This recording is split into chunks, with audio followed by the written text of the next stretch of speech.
Hello, and thanks for listening to episode 8. We're calling this one The Hows and Whys.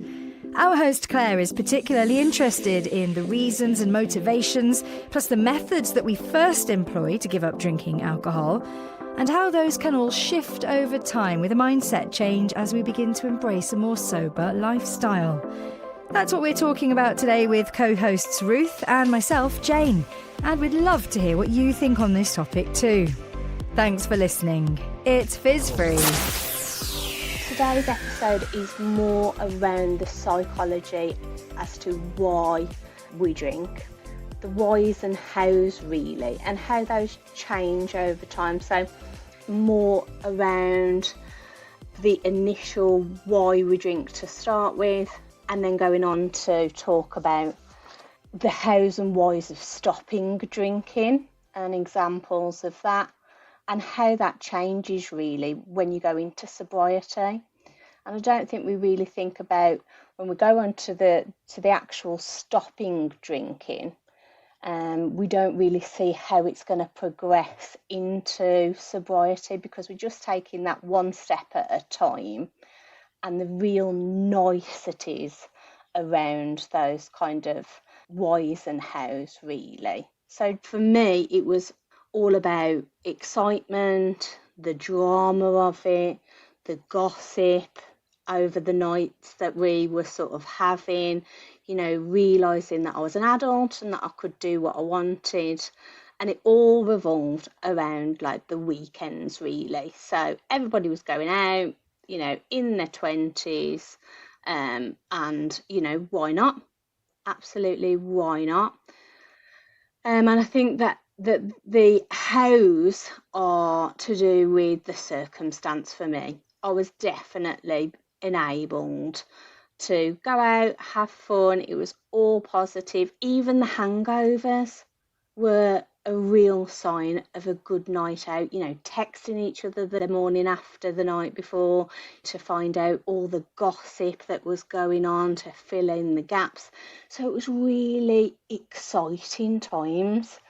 And those for me were the reasons why I did it. I don't know if you two either want to interject at this point. I think for me, it's evolved. I can't honestly say there's ever been one particular reason throughout my whole life why I chose to drink. I definitely would say in the early days, it's because I thought it had that sort of entertainment factor and that sparkle and that pizzazz of creating a brilliant night out. That then evolved when I became a mother. I love my children dearly, just want to put that out there. But I did find elements of motherhood quite stressful, and I think perhaps I turned to alcohol when I'd got the kids down to bed, and I think, relax. And I perhaps used it as a relaxation tool and a little bit of a stress relief. And then, you know, if you've listened to my story on our podcast, you will realise that for me, it was lockdown that majorly changed my drinking habits. And it was definitely to try and escape. It was an escapism to try and get out of the situation we were in, because it was so dreadful, missing family and being at home with 2 young children and a husband who was away most of the days. And I think I drank to kind of, you know, put that to one side and try and escape from that situation. So for me, it's been an evolving relationship. Do you know what? This is really interesting, because I don't think I've ever stopped to really question this. And I think a lot ties back into my upbringing in a military environment. This came to me because somebody I know who's a former serving soldier had issues with giving up alcohol and was known to go around saying, when they were really, really drunk, "I'm a squaddie, it's what we do." And that sort of really struck me, and I thought, actually, yeah, that's the environment I've grown up in. Heavy, hard drinking, that hard fighter lifestyle, you know, the uniform, the guns, the military thing. But on some level, I do think that's rubbed off, because for me, drinking was a case of proving yourself, proving you're strong, you can keep up with the boys, you're established, that you can handle it, you can take it, you can go out there and prove yourself. And I don't think I'd ever really thought much about that before, that I think a lot of it can be tied up in your identity. Totally. I mean, I think if I go back to those kind of times, I remember one of my boyfriends at the time, he was a barman for some time. And the thought of having a free Saturday where I could go to the pub for the whole day filled me with absolute joy. I just thought it was amazing that I was able to do that. I felt like I could just completely let my hair down. And I think just going back to my previous podcast and my story, rightly so, being brought up in quite a sheltered environment and then being able to, be an adult and be allowed to do it, and that there was no sort of repercussions for me. I was just able to do that. It was like really freeing, like nobody can tell me what to do. And I really liked that part of things. I think if you are surrounded by a mindset of a large group of people who encourage and say, yes, this is a desirable, attractive quality that proves that you are a strong, fun-loving, confident person, then that is always going to be highly persuasive, isn't it? And for sure, that's what I grew up surrounded by for years and years and years. Absolutely. And then I think when I realised that I had a problem and I wanted to think about stopping, I think the first thing to say is, well, it was quite a journey to get to that point. A couple of, I won't even say sober attempts, because I didn't have any sober attempts. I had attempts to moderate, because at this point, I never ever thought that I would ever become sober. It wasn't even in my mindset to be sober. In fact, it wasn't really until the start of 2021 that I thought about sobriety. I had just thought about moderating. So, endless house parties that I got drunk at, and all of that, to thinking about stopping. And the reason why I wanted to get sober at this point was that I knew that something had to change. I couldn't carry on with how I was. I couldn't carry on with my health being the way that it was. The example that I was setting my daughter, the shame and the guilt, not to mention how much money I was spending. So how I went about that is I did it one day at a time. And I really believe that we stop ourselves from not drinking simply because we can't imagine our lives without it. So in the very early days, I just didn't think about that. I literally didn't think about the future. I just thought about each day. And I think this is why I wanted to do this podcast, really, was compared to those early days, those hows now, how I stopped drinking now is so different to those early days. I'm really interested in the psychological reasons for that, really, how that evolves and how that changes. So I just didn't think about tomorrow. And I think that some people in sobriety are convinced that they will never drink again. And I live in hope that I don't.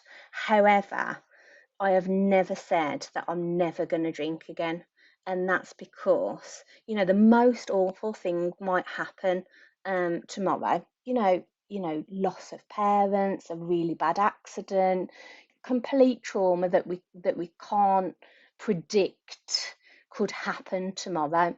And it might mean that I pick up that bottle of wine because I just won't care. But I do obviously, live in hope that doesn't happen. But I think what it shows is that you just can't predict the future. So 4 years ago, if somebody said I'd be on a podcast talking to two other people that have been sober for lengths of time, I would never have thought that I would be doing it, because I'd never even thought about stopping drinking. I just thought about moderation, really. So I think it's how I go about it is to do it day by day. I think you raise a really interesting point, because sometimes thinking about the future, what, never again, I can't never drink, can keep people stuck. If you're convinced that there can't be a future without alcohol, then it keeps you stuck in that cycle, doesn't it? You think, well, I'm just going to have to carry on. And I was too impatient to do this one day at a time. I'm too busy. I can't just focus on today. I need to think about the future. But then the future was too overwhelming, so you get stuck. I think this is totally why my husband carries on drinking, because he's so habitual. If I said to him, right, we're going to go on holiday, we're going to go for a week away, the thought of him not drinking, he said, I can't go through the holiday without drinking. He's already predicted he's going to fail. So I think we have to live in that kind of really nice serenity of, you can't predict the future. We don't know what's going to happen. So just do it for today. But he can't do that. And I think a lot of people can't do that. It's a bit like me with the diet, really. I almost predict that I'm going to fail, because I just can't see myself not having that little bit of chocolate, not having that, little bit, as I call it, a little bit of something to get me through the day. It's the same principle. It's just alcohol. I just managed it with alcohol. That's the difference, really. But that's also an interesting thing. I'm rubbish at dieting. And so I thought, well, I'm just going to be rubbish at giving up alcohol. And yet it's not been the same. It's just your mindset, though, Yeah, isn't there's it? obvious similarities and parallels. I've been able to stick to this, and I can't stick to a diet. What's that about? It's your perception of it, isn't it? It's your perception. I think the reason that I've thought about this podcast is mainly to do with a couple of, like, sort of, I suppose, for want of a better word, like self-help books. And they really talk about your perception of things. And I think when you perceive that you could possibly succeed, I could get through today without a glass of wine, and you're not thinking about tomorrow, you're just thinking about today, I think that perception can really make or break whether you succeed or not. I think the thing is as well, it's also education and knowledge, and you've spent so much time researching into alcohol and really digesting what it actually does to the body. Whereas I suppose with chocolate, you're aware that you're possibly going on a diet to lose weight because you want to feel fitter and you want to feel healthier, but for 100% fact, if you drink an alcoholic drink, that is directly going to impact your internal organs, your external skin, your emotional state, almost either immediately or long term.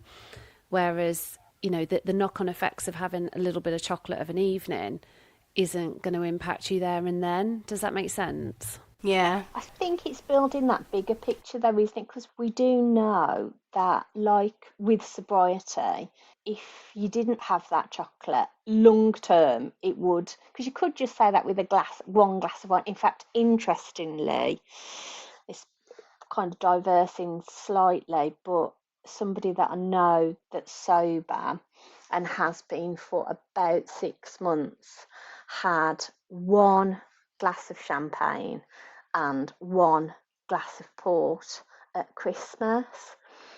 And like, I have really quite, neutral to that. I think every day that you're sober is an amazing day, isn't it?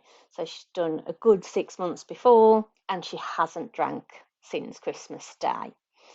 But it obviously, as we do with everything in life, you put that back to your own experiences.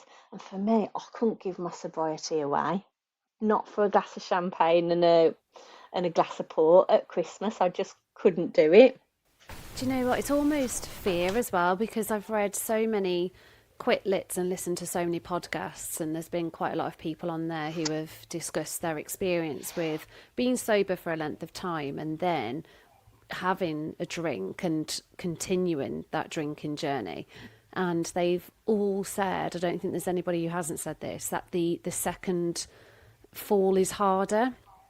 I'm not saying that you've got to hit a rock bottom, but they said actually it kind of, you think, oh, it's going to be a gradual thing, but from what I've read, they've all said it grabs you even quicker and even harder, and it grasps you, and it's harder to sort of start again. And, you know, we've all had, I would assume, multiple day ones or day twos or day threes. But I think when you've had such a length of abstinence from alcohol, you know, I'm over 3 years now, I couldn't imagine drinking for the next 6 months and then giving up again.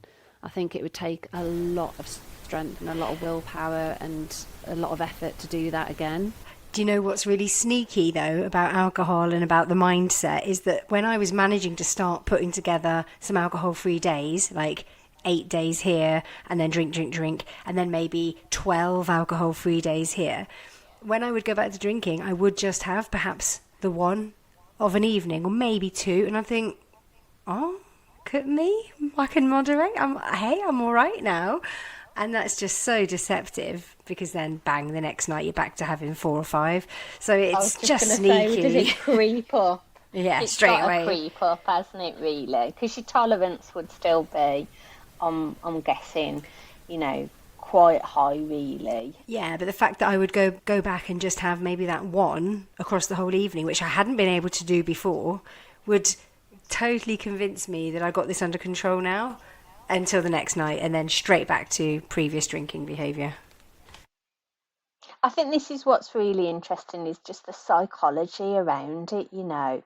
It's fascinating, really, and I think it's different for everybody. And I think that emotional side, even when we've got, like, you know, the facts in front of us, we know the facts, don't we? We do know them. It's still, I don't think you can break it, even when you're well educated. I don't think you can break it until that emotional fit, that emotional, maybe it's the last piece of the jigsaw puzzle that needs to click before you can kind of even start on that sobriety journey, really.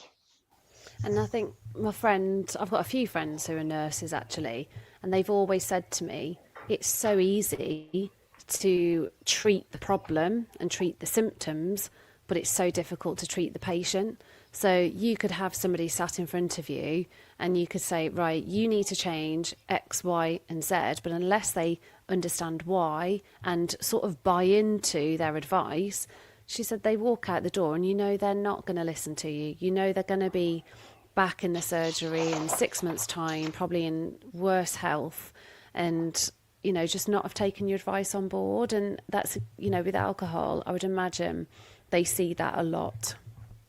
Absolutely. And I think that leads really on to the how to stay sober, which is actually so different to the how I got to be sober, those first few sort of months, really, compared to now. You know, it's a completely different kettle of fish, and I think it simply boils down to wanting to be sober more than wanting a drink. I seriously do. I think until, you know, thinking about that patient, Ruth, and, you know, in that hospital bed, until the balance of that seesaw has tipped into the favour of, you know, I want to be sober more than I want to drink, things will not change for them. But I think you've got to be able to keep that tip, haven't you? Because I would feel like that. I desperately wanted to be sober more than I wanted to drink, but maybe only for about 2 hours. And then later that day, that would swing again. So it's trying to keep that there, isn't it? To keep that overriding. Because otherwise you're just sabotaging. And that's a very interesting topic in itself. Self-sabotage, isn't it? How do you think that happened for you? How do you think it went from you know, I want to be sober to I've got sober and I'm going to stay there? I don't know. I don't know. Just that white knuckling of let's just see if I can take this a tiny bit further. Let's just see if we can just do another few hours and one more night. Like you said, I suppose, coming back to the one day at a time. But when you took your last drink, did you think this is just going to be another bout of sobriety, or did you think I'm going to try to not drink again? I'd been taking run-ups to it for several months, so I actually don't remember my last drink. How cool's that? I have no idea what my last drink was. I can guess, but I don't remember it. It wasn't significant because I was just still sort of on that hamster wheel, but I had been gradually building up to it for months and months and months. It's interesting, isn't it, really, the psychology around it. I think that grit and determination and that willpower and that white knuckle in it and going cold turkey can only last for so long, can't it, really? I came across a quote the other day, which I don't want to sort of dumb down all the psychological effects of it, but in a nutshell, just to put it into perspective, this quote: "You're normal. There's nothing wrong with you. Becoming addicted to alcohol is a predictable and understandable side effect of using an addictive drug." And for me, that was just like, yes, absolutely. That of course, but that's what they don't advertise, that it's such an addictive drug. Of course, we're going to feel like that.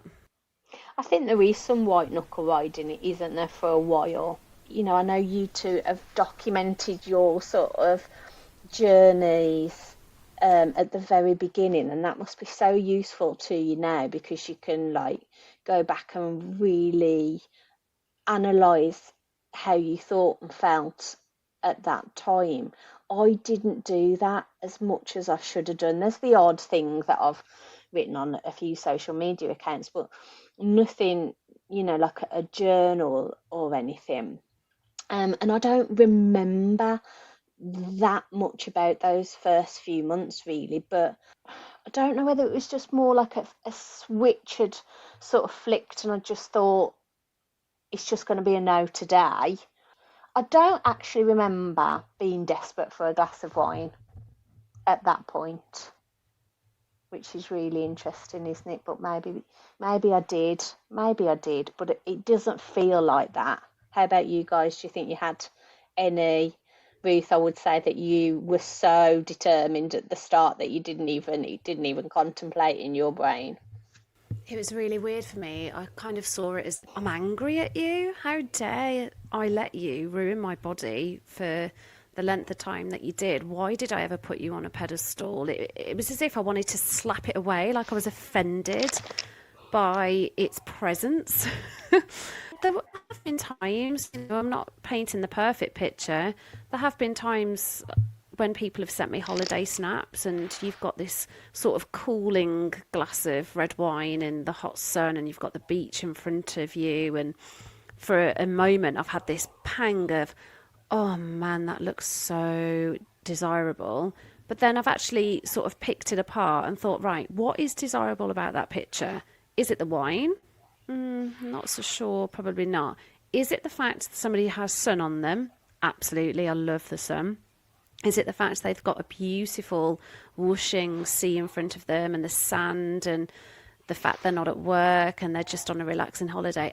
Ding, ding, ding. That is the attraction there, not the alcohol. Don't put it on the pedestal. Don't give it warranty. Actually, it's the fact that they've got that beautiful scenery in front of them and that whole experience.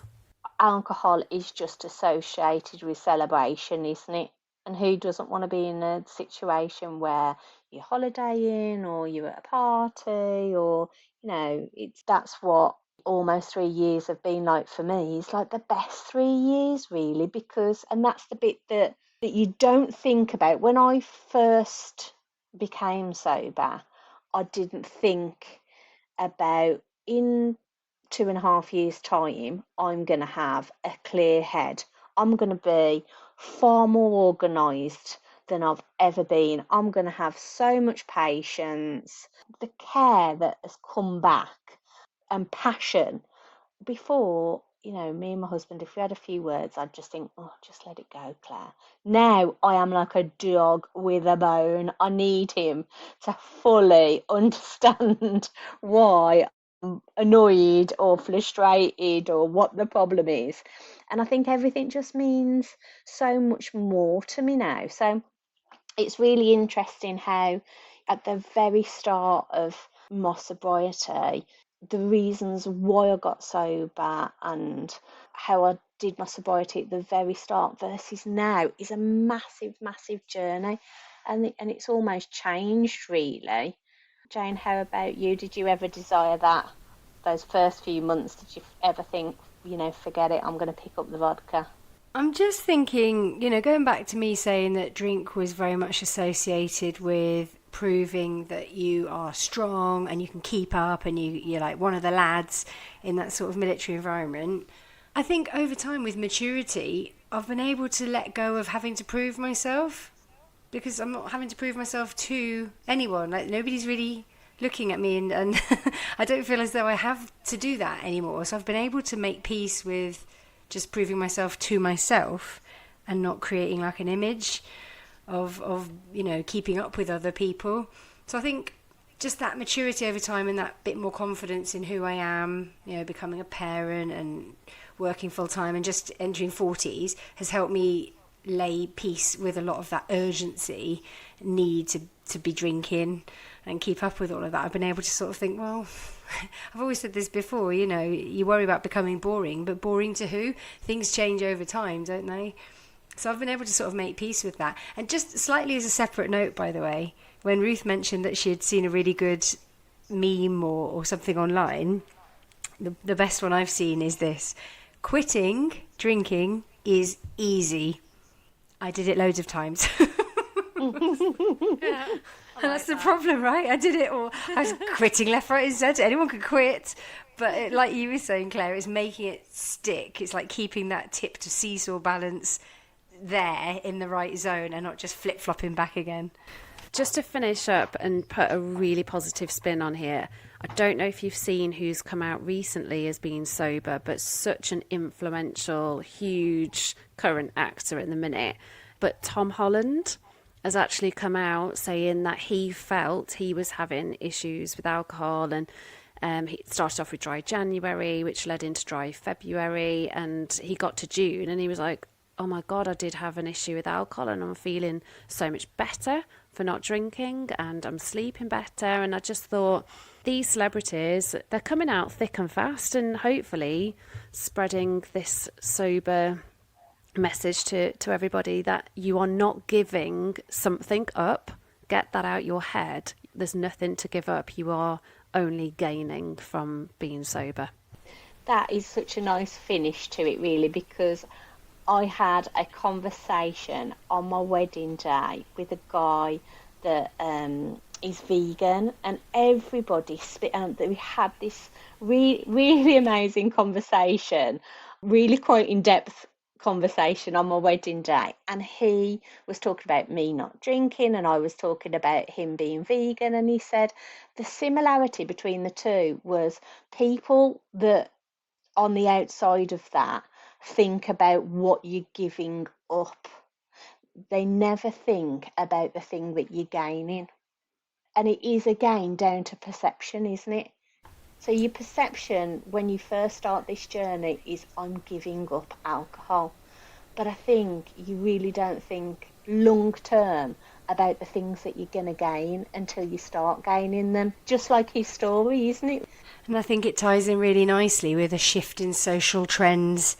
Anyway, culturally, I do think, certainly in the parts of the world we live in, it is becoming more accepted, normalised, and less scandalous to not drink alcohol. There is a definite shift. I know we're probably biased because we surround ourselves with sobriety-related, literature and maybe posts and things, but the tide is changing, and that also helps and ties in with what you were saying at the start, Claire, that your reasons for quitting drinking at the start can look very different to the reasons that you stay sober some years down the line. There is a shift, and it's a nice thing.